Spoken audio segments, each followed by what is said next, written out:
Hello everyone. ज़िंदगी में हमें सफलता जब भी प्राप्त होती है जब हम प्रयास करते हैं, और जब हम प्रयास करते हैं तो उसमें त्रुटियां भी होती हैं, और जब त्रुटियां होती हैं तो हम सफलता पर पहुंच जाते हैं बार बार प्रयास करने पे।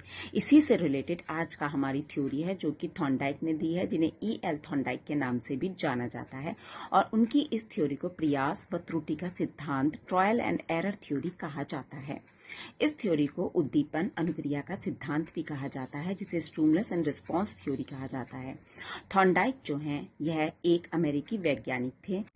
इनका एक बहुत ही फेमस प्रयोग सबको याद होगा, आई एम श्योर बहुतों को पता होगा इसके बारे में। थॉर्नडाइक का प्रयोग है बिल्ली और मछली के ऊपर। इस प्रयोग के लिए, बिल्ली का और मछली का जो प्रयोग है, इसके लिए कुछ बातें बहुत महत्वपूर्ण हैं, जैसे कि पहला,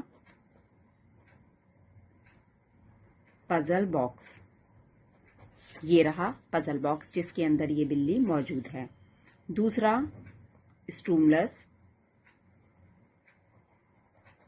स्टिमुलस जो ये मछली है। तीसरा, रिस्पॉन्स। रिस्पॉन्स वो होगा जब बिल्ली इस मछली को देखेगी और भूख के कारण क्या इस प्रयास को करेगी, और प्रयास करते करते करते करते एक दिन वो उस पिंजरे को खोल देगी और बाहर आके मछली को खा जाएगी। फोर्थ होगा रिजल्ट, मतलब परिणाम। अब जब भूखी बिल्ली पिंजरे के अंदर है और बाहर मछली का टुकड़ा पड़ा हुआ है, पूरी मछली पड़ी हुई है और ये बहुत भूखी है, तो ये जो है इसके लिए उद्दीपन का कार्य करेगा, मतलब एक स्टिमुलस का कार्य करेगा। और ये इसे देख के बार बार इसमें कूदेगी, फांदेगी, और बटन के ऊपर इसका एक बार गलती से हाथ चला जाएगा। फिर ये बाहर आके इसे खा लेगी। मगर थॉर्नडाइक तो इस बात पे नहीं मानेंगे। वो क्या करेंगे, इसे दोबारा इसके अंदर रखेंगे, ये फिर वही प्रक्रिया दोहराएगी और इसे खा जाएगी, क्योंकि अचानक उसका हाथ इस लीवर के ऊपर लग जाएगा। इसी तरीके से इन्होंने, थॉर्नडाइक ने इस प्रयोग को 20 से 25 बार किया, और आखिर में बिल्ली बिना कूदे फांदे जब तक इस बटन को नहीं दबा देती, वो उसे बार बार इसके अंदर रखते गए।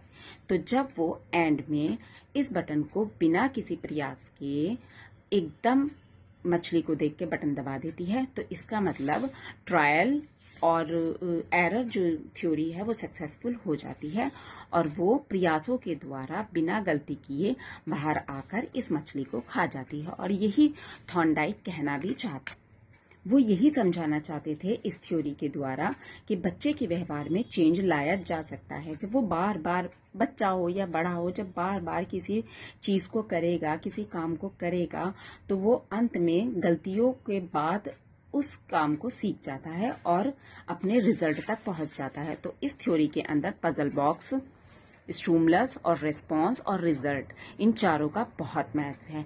धन्यवाद। आई होप आपको ये थ्योरी समझ में आ गई होगी। अगले लेक्चर में मैं आपको और आगे का बताऊंगी, क्योंकि इन्होंने थॉर्नडाइक के 3 नियम भी हैं जो कि सीखने के हैं, बहुत महत्वपूर्ण है, पर वीडियो बहुत लंबा हो रहा है इसलिए मैं आपको आगे बताऊंगी। धन्यवाद।